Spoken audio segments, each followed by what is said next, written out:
Salut les amis, ici Shadow pour une nouvelle vidéo review et même pas une seule vidéo review vu qu'aujourd'hui on va faire en fait deux vidéos review en une seule, un petit peu comme avec les dreads que j'avais fait il y a un bon mois maintenant, hein. Donc vous vous en souvenez sûrement, je pense, j'en avais parlé dans une live, j'ai reçu ceci, en fait pas que ceci, mais bon, Mindwipe qui est là, comme vous pouvez le voir, qui est un... Alors, comme l'a dit en effet une des personnes qui a commenté, j'ai plus son pseudo très franchement, c'est un F-117, un F-117A très exactement, Nightbird. Et en gros, comme vous pouvez... Bon, je vous en parlerai après. C'est pas vraiment exactement le Nightbird, hein. Il a été essayé, imaginez une version cybertronienne un peu du Nightbird. Et donc un petit peu moins carré, un peu plus avec des pics un peu partout et tout, des formes un peu cassées. Enfin bon. Donc, et comme vous pouvez le voir, bien entendu, au-dessus de Mindwipe, il y a, comment dire, il y a une sorte de drone volant, donc, qui s'appelle Skystalker, et qui est un scout. Alors ça, c'est un Voyager, hein. Ça, c'est Skystalker, le scout. Il est sorti en France, j'ai dû le voir une ou deux fois, train d'atterrissage que vous pouvez rétracter. Les deux autres trains d'atterrissage, en gros, c'est uniquement des tenons, en fait, hein, qui permettent donc de le faire tenir sur les deux trous situés sur le dos de Mindwipe. Donc, comme je disais, ça va être une double vidéo review avec donc les deux. Je vais vous parler des deux, donc ça va être sûrement très long. Euh, J'adore quand je fais des vidéos très longues. Bref, on va se concentrer tout d'abord sur Mindwipe, je pense, hein. Et sachez qu'il y aura une seconde vidéo, parce qu'en fait, comme vous avez pu le voir, là, ils se combinent en mode véhicule, mais ils n'ont pas vraiment de oh là, combinaison officielle en mode robot. Donc on en reparlera dans une seconde vidéo. Alors Mindwipe, il a trois modes en tout. Donc déjà, comme vous pouvez le voir, là c'est son mode drone volant, qui est extrêmement sympathique et qui est assez gros pour un scout. Qu'est-ce que j'ai comme scout à vous montrer? J'ai rollbar.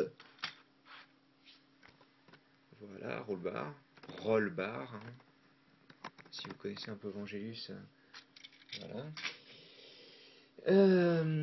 Donc il est assez grand et donc comme je disais il a trois modes. Alors en fait le second mode c'est un mode intermédiaire, une sorte de gearwalk, hein, en gros c'est comment dire le mode avion avec des jambes. Donc on est en milieu de transformation si vous voulez quoi quasiment. Et donc ça donne ceci. Alors j'aime bien ce mode, il est sympathique parce qu'il fonctionne bien, je veux dire il a une bonne tronche et tout et je m'imagine totalement d'abord atterrir comme ceci et puis ensuite se transformer une fois sur le sol en fait. Donc voilà, hein. Et comme vous pouvez le voir, l'œil, c'est vrai que je voulais pas montrer l'œil du mode drone. Et ce que j'aime beaucoup d'ailleurs avec ce transformer là, c'est qu'en fait, il y a deux types. Le plastique est partout à peu près le même, je pense, mais il y a deux types de détails. Donc on a cet aspect un peu mat et tout. Et sur certains détails, sur certains petits carrés comme ceci, en fait, on a un aspect luisant, ce qui rend la chose assez jolie, je trouve. Et c'est intéressant parce que c'est rare de voir des détails de ce style-là sur un transformer. Et il me semble d'ailleurs voilà, que Mindwipe a la même chose. En fait, sur la plupart, vous regardez, c'est plutôt mat. Et là, par exemple, c'est assez luisant et tout. C'est réfléchissant, ça rend vraiment bien, quoi. Donc, hop, vas-y, tourne, je te dirai rien. Donc, pour continuer la transformation, ensuite, on sépare les ailes de la partie centrale. On prend l'arrière, on le sépare en deux. Hop, bien entendu. Ça doit être la première fois que ça m'arrive, non? J'ai déjà dû dire ça, donc ça m'étonnerait. C'est ma faute en plus parce que... Bon, attendez, je vais le rattraper juste après. En fait, il faut pivoter le cockpit et ensuite séparer ce qui vont devenir les bras. Voilà, le ball devient de nouveau accessible. Excusez-moi. Donc, vous montez les bras, enfin les épaules jusqu'à ce que vous entendiez une sorte de clic en fait. Bon, vous retournez la figurine. Vous sortez la tête du torse si c'est pas déjà le cas. Tête donc qui était en effet l'œil de drone du véhicule. Ensuite, vous êtes avec une figurine quasiment transformée. Les ailes, vous les placez un peu comme vous voulez en fait. Voilà. Alors, comme vous avez pu le voir, je pense, c'est des pieds sur ressort. Donc, quand il n'est pas posé sur le sol, il y a une sorte de mode vol, c'est assez sympathique, je trouve. Hop, voilà. Donc, on a Mindwipe à peu près transformé, parce qu'en fait, il a des... Dans ses ailes, il a des armes. Voilà. J'en sors une déjà, pour vous expliquer un peu la chose, parce que, en fait, ces armes, donc, ça faisait partie à l'époque d'un nouveau concept, qui est donc sorti en début 2010 avec les clips de 3 mm en fait, qui viennent se fixer sur plein d'endroits sur les figurines en fait. Vous prenez, je vous en ai déjà parlé je pense avec... je vous en ai pas parlé, je sais même plus en fait. Si, je vous en ai déjà parlé avec euh, Sandstorm. Donc il y a la même arme, même type d'arme avec clip là. Et donc vous pouvez prendre par exemple la hache et la placer comme ceci, même si ça n'a vraiment là pour le coup aucun intérêt. Mais quand c'est des armes à feu, en général, ça fonctionne mieux. Alors en fait, cette arme a deux types d'attaches. Il y a cette attache-là, une sorte de tenon donc, que vous pouvez mettre dans la main du personnage. Même si en général, quand vous faites ça, vaut mieux prendre l'arme de gauche, la mettre dans la main de droite. Sinon ça rend un peu bizarre. Hein. Ou sinon, ma version préférée, vous avez en fait sur l'avant-bras une partie fine en gros qui correspond à une barre de clip et vous pouvez placer en fait la hache comme ceci. Donc ça sert plutôt de crochet en fait et je pense que ça rend mieux, ça va mieux avec le design de Skystalker. Donc je vais faire une petite pause, ensuite on passera à Mindwipe. Ouais, je vais peut-être parler des articulations avant. Donc pour articulation, on a la tête qui est sur un pivot au niveau du cou et un ball joint au niveau de la nuque, quoi, en gros. Hop, de la liaison cou-tête, en gros. On a un ball joint au niveau du bras, de l'épaule, quoi. On a un ball joint au niveau du coude, un ball joint plus pivot pour placer l'aile. Donc pareil de l'autre côté. Hein. Et alors on a hop, un ball joint plus un pivot au niveau des cuisses, plus un pivot au niveau du genou qui permet de faire 180 degrés, dû à la forme du genou justement, ainsi qu'un pivot pour la transformation des pieds, et bon, comme vous avez pu le voir, un pivot sur ressort pour les pieds. Donc cette fois-ci, je vais aller faire une pause, et donc on passera enfin à Mindwipe.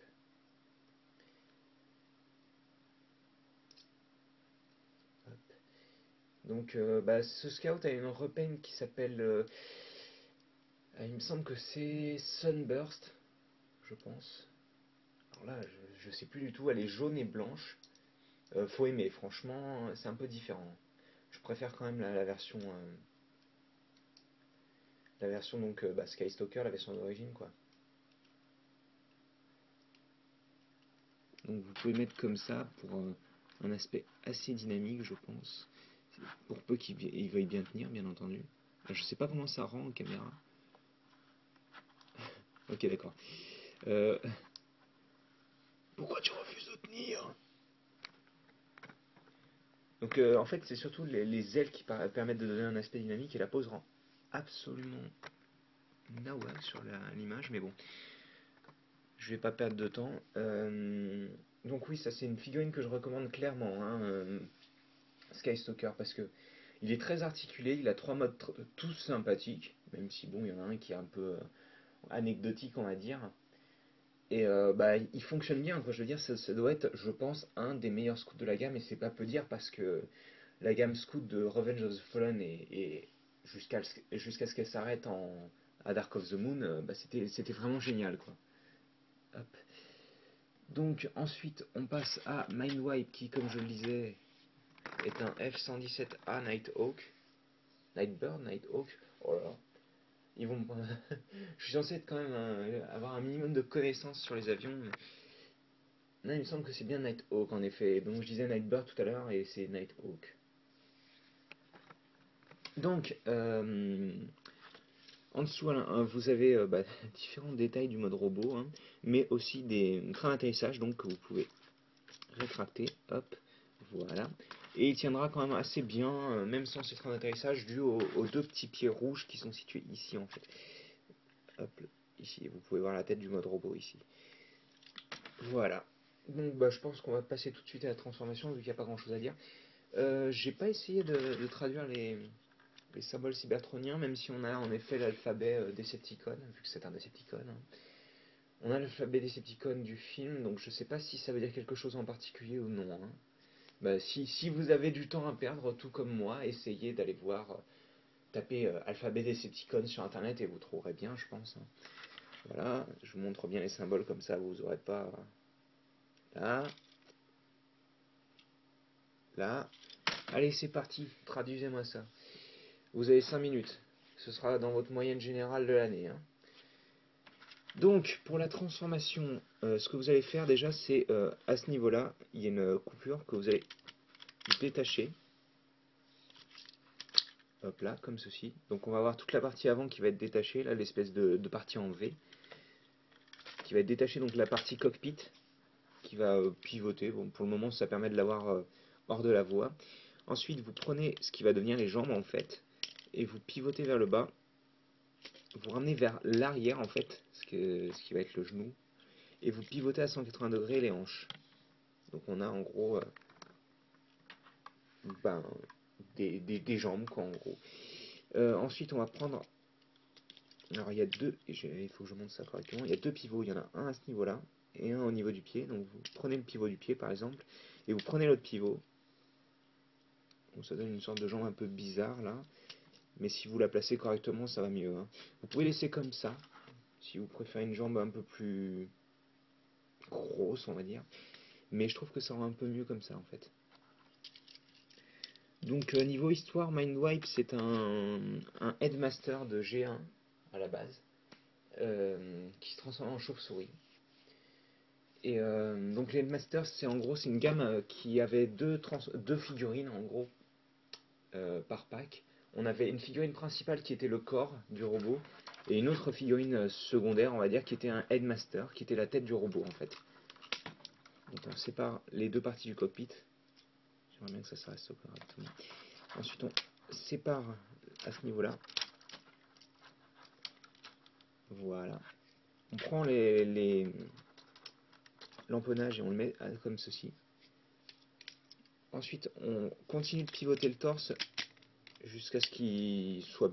On puisse plus le pivoter parce qu'en fait, il y en a qui le pivotent pas entièrement. Donc, il faut vraiment y aller à fond et donc le pivoter de manière à ce qu'on ait le torse dans cette configuration-là. Et donc, la tête sort quasiment d'elle-même, hein, avec cette partie-là qui est sur ressort aussi. Donc, on pivote. On place les bras comme il faut en fait. Voilà. Et donc, vous pouvez, si vous voulez, hop, sortir ces parties-là, on s'en tape.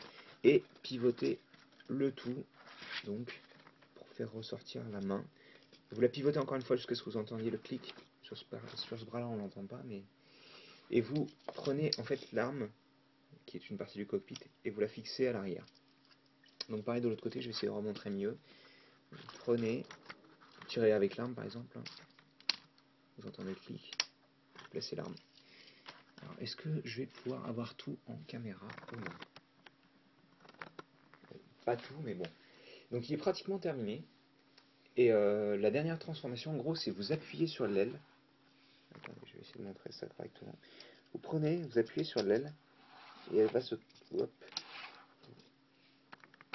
Voilà. Donc, je recommence. Vous prenez, vous appuyez sur l'aile, et elle va se transformer automatiquement. Il y a ces parties-là qui vont sortir, donc, et cette partie-là qui va se plier dans un angle... je dirais pas 45... Ouais, si, à peu près 45 degrés.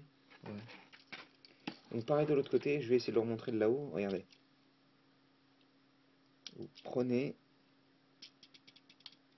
la partie enfin les deux petites parties sortent et ensuite l'aile se plie. Donc voilà Mindwipe totalement transformé. Voilà. Donc il est assez impressionnant tout de même. Hein. C'est un bon voyageur hein, niveau taille. Comparé surtout au Dark of the Moon, étant donné qu'il y a un petit peu moins de plastique, on va dire. Mais oui, c'est un bon voyageur. Hein. Et ben, niveau articulation, vous avez quasiment tout vu dans la transformation, en gros. Hein. Alors, vous avez donc un pivot ici pour l'avant et à l'arrière, un pivot sur l'extérieur, donc un pivot pour bouger au niveau du biceps, deux pivots sur le coude mais qui malheureusement sont pas super utiles en fait. Ils sont assez durs à bouger en gros, hein. Vous pouvez avoir en gros du bon 90 degrés. La main est sur pivot, mais il faut la laisser dans une position spécifique pour utiliser la gimmick qui est celle-ci. Voilà. Pour pouvoir laisser l'arme fixée en fait au niveau de l'avant-bras. La tête est sur pivot plus ball joint. Donc on a un pivot à ce niveau-là plutôt dû à la transformation et un ball joint qui est assez, on va dire, qui laisse un bon, un- une, une bonne liberté de mouvement. J'y arrive. Donc niveau jambes, donc on a le pivot à 360 degrés des hanches, hein. Double, triple pivot même donc au niveau des jambes, un vers l'avant, un sur le côté et un qui permet de pivoter sur la cuisse. Un pivot au niveau du genou, c'est pas vraiment un genou, hein. Là c'est un genou, mais il y a aussi une sorte de genou ici aussi. C'est un peu compliqué, c'est encore des jambes en poulet. Oui, des jambes de poule en gros, hein. Des jambes d'oiseau en général. Ils aiment ça appeler chicken legs en anglais, donc bon, ils aiment appeler ça plutôt. Oh là, mais je parle vraiment, je dis vraiment la voix qu'aujourd'hui. Un pivot au niveau du pied et aussi un autre pivot, si vous regardez bien, qui permet de bouger le pied comme ceci en fait.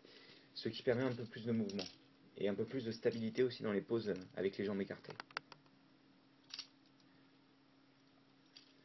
Hop. Alors là, j'ai pas de stand assez grand pour le faire tenir, mais personnellement, Sideswipe, oh là, Mindwipe, je le transforme un peu différemment en fait, en général. C'est-à-dire que au lieu de garder ses jambes comme ceci, voilà, alors vous pouvez l'avoir comme ceci, ce qui est pas super joli, je trouve, et vous laissez le pied en forme de pointe en fait, et ça rend pas mal du tout, je trouve. J'espère qu'il va pouvoir, il va bien vouloir tenir ce petit sacripant. Voilà. Donc j'aime beaucoup les pieds en forme de pointe. Bon, là, on pourrait appeler ça une sorte de mode vol, mais c'est vrai que je trouve que ça rend plutôt bien. Ça rappelle quelques mechas japonais. Là, j'ai pas spécialement de nom. Je crois qu'il y en a dans Line Barrel qui sont comme ça. Je m'y connais absolument pas en Line Barrel. Donc il y en a un dans Gurren Lagann, l'arc Gurren. Enfin, il y a beaucoup de mechas comme ça avec des pointes en forme, enfin des pieds en forme de pointe quoi. Il y a même, je sais plus comment elle s'appelle, la Aegis de Persona 3, il me semble. Et ça sort métis, même si c'est pas vraiment des pointes. Mais bref. Et c'est vrai que j'ai pas trop parlé de la sculpture. Donc, bah, c'est un peu bizarre en fait, parce qu'en fait, on a des jambes qui sont, quand vous les mettez normalement, qui sont assez fines, hein. Je veux dire, à part la partie genou qui est vraiment grosse, la partie tibia en gros, j'ai envie de dire, qui est assez grosse. Tout le mode robot, à part le torse, c'est assez fin, hein. Vous regardez les bras, ils sont assez fins. Les pieds sont fins, longs et pointus. Les cuisses, pareil, elles sont fines. Même les hanches sont assez fines. En fait, on se retrouve avec juste le torse d'un peu gros. Ça fait un peu bizarre tout de même. Mais bon, c'est un style. Surtout qu'en plus, la version G1 était ultra carrée, comme tous les G1, bien entendu. Donc bon, on peut pas trop comparer, quoi. Avant de mettre une pause, je vais parler de la tête, parce que c'est quand même un des plus gros éléments de Mindwipe, là, pour le coup. C'est sa sculpture de la tête. Alors, je sais pas si vous arriverez à voir. Hop, voilà. En fait, à l'intérieur de son viseur, il a des yeux vraiment circulaires. Alors, je sais pas si je vais réussir à les montrer. Non, j'ai pas l'impression que... Alors, j'ai pas d'autres...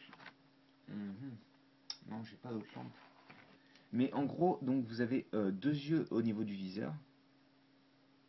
Et en plus, si vous regardez là, en fait, à l'intérieur, il est difficilement visible, même en vrai, en fait. Il y a un troisième œil. Et apparemment, selon sa bio, alors je ne suis plus sûr parce que je l'ai acheté loose, mais normalement, selon sa bio, ce troisième œil, en gros, c'est celui avec lequel il hypnotise. Parce que Mindwipe dans G1, c'était, en gros, vous me regardez, vous avez perdu, quoi. C'était exactement ça, quoi. Vous me regardez dans les yeux, vous avez perdu. Et bah là, c'est un peu la même chose, en fait, vu qu'il y a un troisième œil qui permet d'hypnotiser les autres Transformers, en gros. Et donc, bah, je trouve ça assez sympathique comme idée.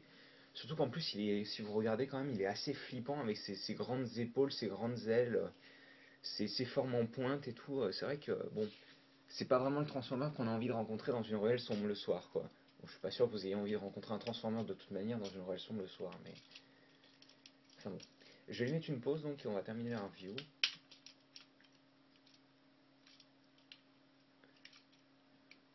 Hop. Je pense que s'il veut bien tenir, ça ira. Ouais. Ok, d'accord. Peut-être comme ça. Voilà. Donc, bah, je vais rajouter tout de même Skystalker à la... Je suis même pas sûr qu'on puisse comprendre ce qui se passe avec Skystalker, très franchement, mais bon. Hop. Ouais, ok. Attendez. Je vais faire une photo finale qui soit correcte tout de même.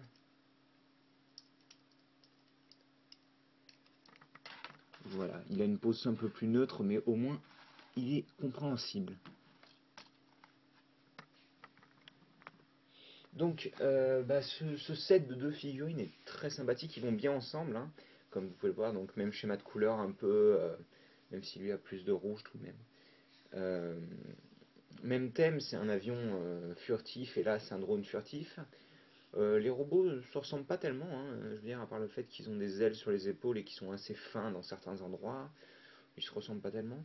Mais c'est vrai qu'ils font une bonne équipe tous les deux, et je trouve que, bah, à mon avis, bah, c'est deux gros coups de cœur, hein, parce que Mindwipe est très sympathique. J'ai attendu très longtemps avant de l'acheter, et très franchement, j'aurais pas dû attendre.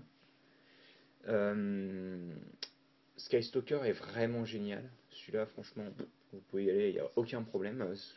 Mindwipe, c'est un peu plus spécial, quoi. Faut vraiment aimer le design. Skystalker, je recommande totalement. Mais oui, c'est deux figurines que je recommande beaucoup. Après, elles sont assez chères maintenant, il me semble. Mais si vous pouvez l'avoir sur eBay pour le set pour une trentaine d'euros, sans les frais de port, malheureusement. Une trentaine d'euros, même sans les frais de port, je pense que ça vaut le coup, hein, pour les deux. Et bah, donc je pense que je vais vous dire à la prochaine pour la seconde partie de cette review vidéo, parce que ce n'est pas fini. Car en fait, il existe un fan mode qui combine les deux en mode robot. Donc bah, on se retrouve là pour une review un peu spéciale. Je pense que j'essaierai de la faire demain. Donc ben, je vous dis à la prochaine. Allez, à plus tard.